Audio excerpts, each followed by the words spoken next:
Welcome back to West Coast Goldies. Uh, it's Sunday.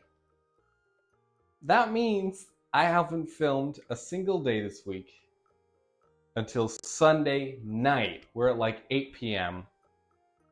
I've fed the fish on and off through the week, but I haven't had a minute to do anything else. So, we're going to do water changes for all four of these, and we're going to check out the pond. And I thought this would be a good chance to make sure that you guys get to see all the fish up close and know who's named, who's not named. So as I do water changes, I think I'm going to take them out and put them in display tanks so that we can look up close at each fish. And it's probably, it's a good idea to do that with any of your fish anyways, to take them out, put them in something you can see them in well every couple months, maybe once a month if you want, to make sure, like a health inspection. Look at them closely, make sure they don't have any odd things on them. So we're going to get started with water changes and then inspect fish along the way.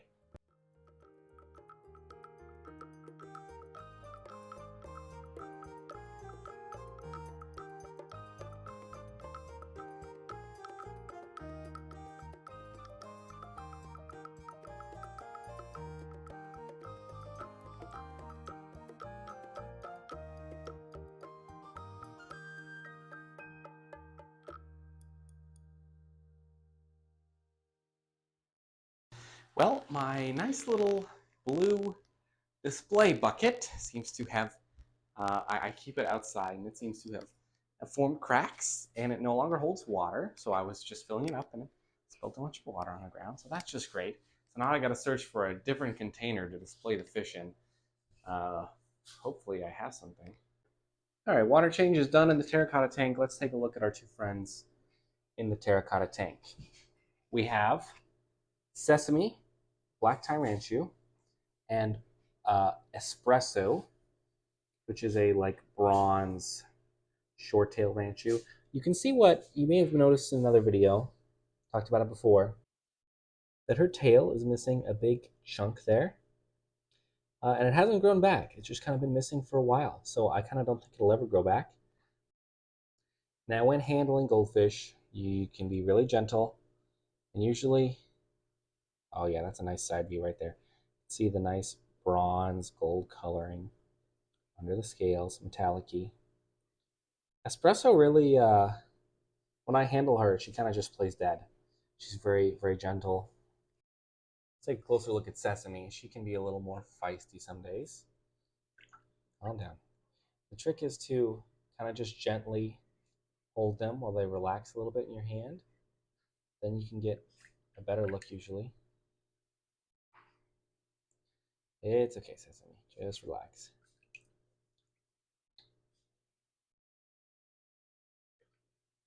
Gentle hold.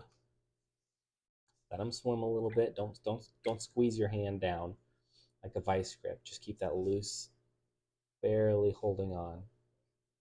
Now relax. You can see she's very pure black. Even look at the underside here, and you'll see she's very, very, very dark black color, deep black. Beautiful fish. So that's Buffalo and Sesame. She really does look amazing from the top down too. She's probably the best aesthetically out of all my fish. Really clean, split in the back tail, very symmetrical, very kind of graceful way of swimming.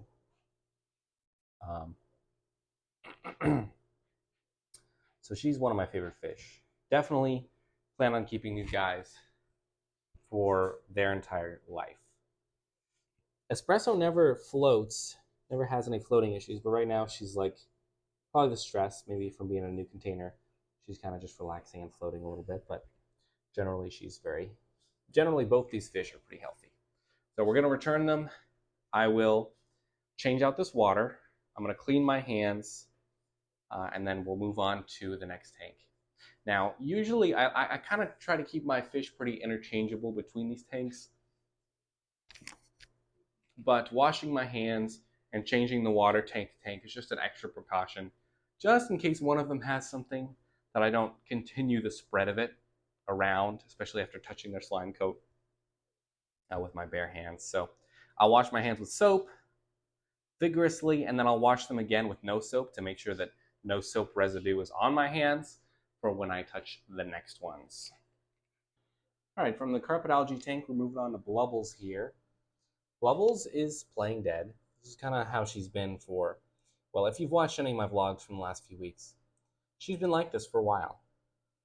And I experimented with putting some salt in the tank, but then the salt messes with my carpet algae thing I got going on. And so we're doing a salt bath right now. That's why Breadstick's not in here with her. And you might think, oh, she's stressed out from that water or from the salt, but this is what she's been doing in her main tank.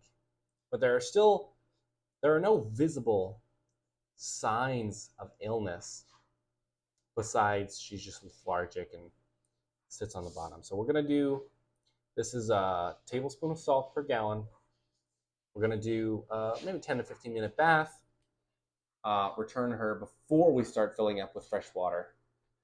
And then we'll get, change the water again. We'll get Breadstick in here for a closer look. I love Breadstick. But this is Blubbles with a B-L. B-L-U-B-B-L-E-S. Blubbles, because she always used to love to blub around on everything. But she's not in great shape anymore nowadays. Okay, from the carpet algae tank, here we have Breadstick. One of my favorite little fish I have. If I remember correctly, I believe Breadstick is known as an Osaka Ranchu. I believe the coloration and the body shape designate her one of those. Calm down, Breadstick. It's okay. Gentle hand. She relaxes after a minute. She's really a good fish. She's quite pretty to look at. Female, nice big tummy.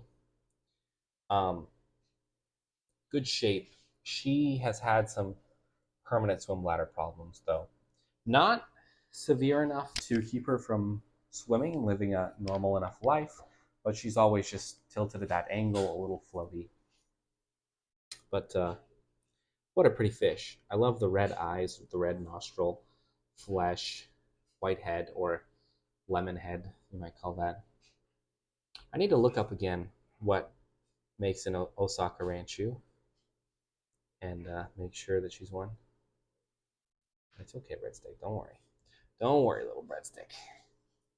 Either way, she's a good fish. I've had her, I think over 2 years I've had Breadstick. So she's one of my longer additions. And something I forgot to mention is none of my goldfish are super high quality because they are all pretty much rescues. Breadstick I got from someone who couldn't keep her anymore. Same with Blubbles. Same with Sesame. Same with Mrs. Tomato. So yeah.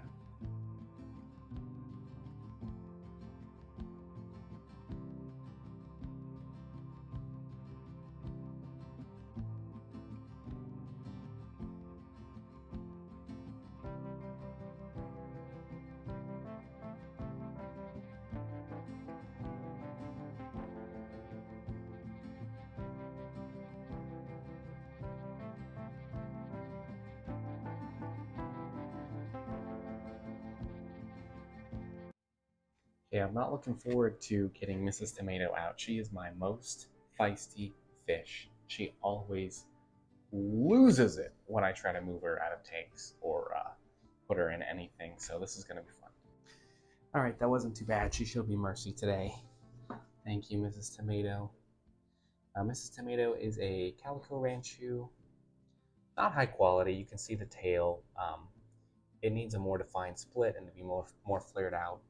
Besides that, also her eyes have always kind of bulged out more than my other Ranchus. That can be a sign of like fluid buildup, but she's been like that for so long and has never shown any other signs of sickness, so that makes me just think her eyes kind of just stick out more. It's a bummer. She does have a split in the tail, but they're just not flared out nicely, and it's always kind of been like that. So I'm not sure if she'll let us get a good side view of her, because she just hates being touched so much. If I'm real gentle with her, it's okay. Oh, it's okay, girl. It's okay. Calm down. Calm down. I really love all of the shiny metallic scales she has. They're really, really pretty. And she has a really nice, I like that smooth back arch. Uh, Very smooth spine, round tummy. Overall, a good fish. Lots of personality. Love her. Mrs. Tomato. It was Mrs. Tomato until I figured out that she's a female because she threw eggs everywhere in a tank one day. Now, this little guy, another calico ranchu, you can tell very different shape and kind of color makeup. Very pretty though, very gentle fish. I like the body shape, I like the tail shape. Um, he's really chilling.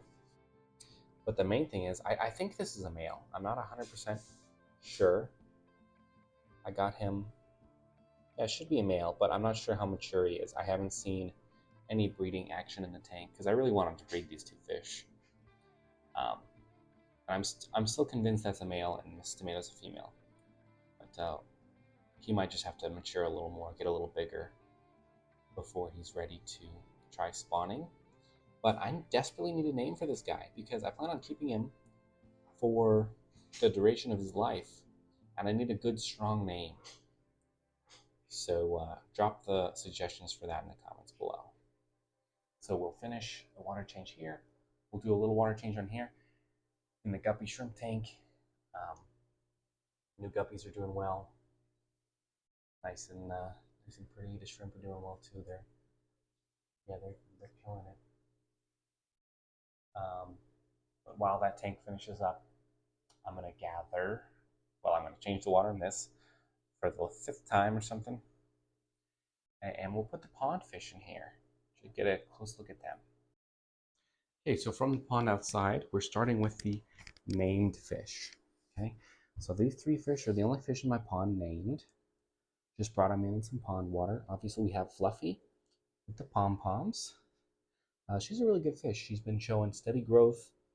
Well, in the summer. We're in winter now, so she hasn't grown much. She was mostly brown when I got her. She's definitely going to turn completely orange.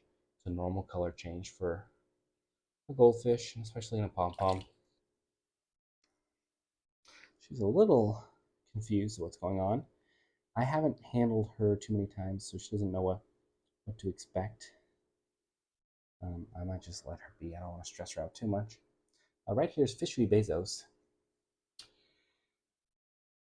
Fishery Bezos is a rescue I picked up over 2 years ago. And he's just kind of an interesting calico fantail. Not a very good, like very good top view, but kind of a broken back shape. Very interesting black speckle scales. Fantail goldfish. Yeah, he's a good fish. Look at where he came from. Look at him now. Fishery Bezos. I named him that after. Well, let's say I made some mistakes with Fishery Bezos, and when I didn't know any better, and it's just amazing he's still alive. So, but I'm not super attached to him though. I wouldn't mind rehoming him just for extra space to do other things. I would like to keep Fluffy for her whole life. I have a feeling she's going to be a very big fish.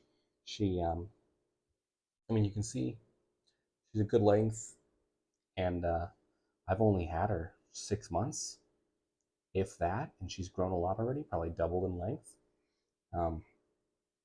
This right here is Peach. Peach is a single tail fantail. So she's not a common, because a common would not have this kind of nice round back and tummy shape. And you can tell a little more stocky, but just a single tail. And I like Peach. I think she's going to be a very large goldfish as well. So that's why I kind of want to hold on to her and see how big she gets. She's a good cleanup fish for the pond to eat up algae and bugs when there's not other fish out there. So keeping them for a long time. Okay, rehoming Fishery Bezos. So we're going to dump this water out. fresh water from the pond in, and then I'll bring the unnamed pond fish in here next. Okay, we have here the last of my goldfish. These are the unnamed pond fish. Now these are all more rescues. None of them are particularly high quality or anything, but they are interesting fish, and I do like them. But they're all unnamed, and honestly, I'm okay keeping it that way because I don't really plan on keeping these 5 long term. You know, they'll stay with me until I find a good home for them, but like I said, they're interesting fish. They're not what I am looking to try and breed. They're not what I'm interested in as far as goldfish keeping. But you can see here if they'll quit crowding each other. We got 2 what I would call lemonhead orandas. These 2 lemonhead orandas, though, when I got them, they were close to the same size. And that one is most definitely a runt of sorts. It has had very, very poor growth. This one, on the other hand, has grown pretty well. The third oranda, if I were to keep one, it would be that one, because he's just got really cool colors, and he's growing a really nice wen. I think it's a male fish. But yeah, super cool. Let's get a closer look at him, because he's just... Okay, he's calmed down a little bit now. You can see he's just a really cool fish. Interesting orange stripe, growing wen fast, nice double tail. So it's a pretty cool fish. And then we have 2 more calico fantails. Of course, this one has a double tail, and this one is a single tail. You can see it only has 1 large tail, where the other one has 2 that split off in the middle. They've both shown pretty good growth. Maybe some light swim bladder problems from this one, but nothing bad, super bad yet. So once again, we have an extremely busy week where I didn't get much with the goldfish at all, and excluding Blubbles, who has had problems the last several weeks anyways, everyone else is healthy and happy and not dead. Just goes to show once again, you can ignore your fish for, well, your goldfish, as long as everything's set up and right. You can ignore your goldfish for a week, nothing crazy happens. So that's my counter, that's my argument, or not my argument, but my counterpoint to dog and cat owners that say, oh, fish are so much work. I started at about 8 p.m. It is like 11:30 p.m. right now, but I've done all the maintenance I could need to do for all the inside fish, and I've checked on the outside fish. And so I'm gonna take a couple more clips of the guppy tank, and then I'm gonna edit this for posting in the morning. So thanks for watching West Coast Goldies. We're not giving up on this series yet. Maybe soon, maybe not, we'll see.